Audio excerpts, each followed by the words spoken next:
జై శ్రీరామ్ అండి. ఇప్పుడు మనం భగవద్గీత 10వ అధ్యాయం విభూతి యోగంలోని 14వ శ్లోకాన్ని నేర్చుకుందాం. ఈ శ్లోకాన్ని చిన్న చిన్న పదాలుగా చేసి నేను 2 సార్లు చెప్తానండి. మొదటిసారి మీరు విని రెండోసారి నాతో పాటు చెప్పండి. సర్వమే సర్వమే తద్రుతం తద్రుతం మన్యే మన్యే యన్మాం యన్మాం వదసి వదసి కేశవ కేశవ నహితే నహితే భగవన్ భగవన్ వ్యక్తిం వ్యక్తిం విదుర్దేవాన విదుర్దేవాన దానవాహ దానవాహ. ఇక్కడ పదాలుగా విడదీసినప్పుడు సర్వం ఏతత్ ఋతం సర్వం ఏతత్ ఋతం కలిపితే సర్వమేతదృతం.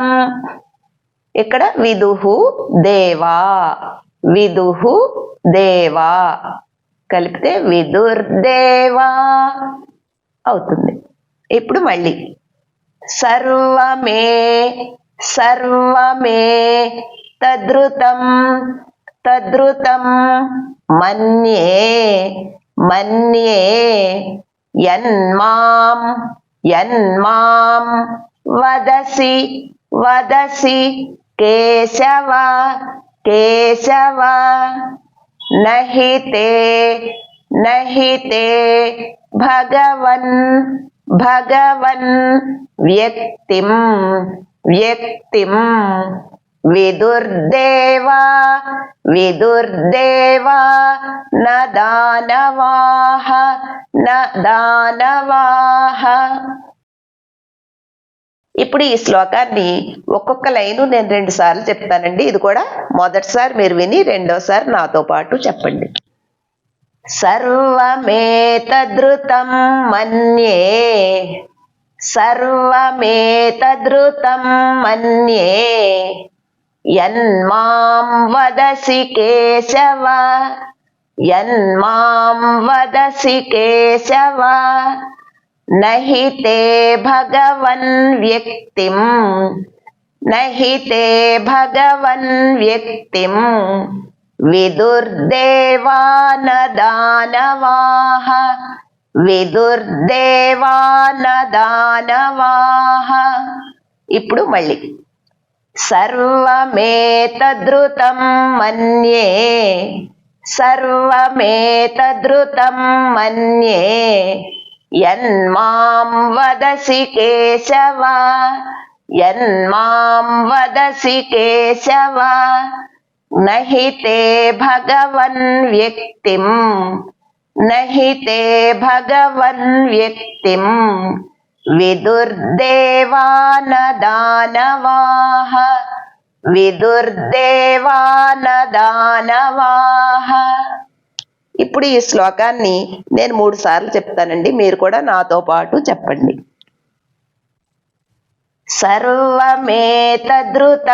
మన్యే యన్మాం వదసి కేశవ నహితే భగవన్ వ్యక్తిం విదుర్దేవాన దానవాహ సర్వమేతదృతం మన్యే యన్మాం వదసి కేశవ నహితే భగవన్ వ్యక్తిం విదుర్దేవాన దానవాహ సర్వమేతదృతం మన్యే యన్మాం వదసి కేశవ నహితే భగవన్ వ్యక్తిం విదుర్దేవాన దానవాహ. జై శ్రీరామ్. హరే రామ హరే రామ రామ రామ హరే హరే హరే కృష్ణ కృష్ణ కృష్ణ హరే హరే హరే రామ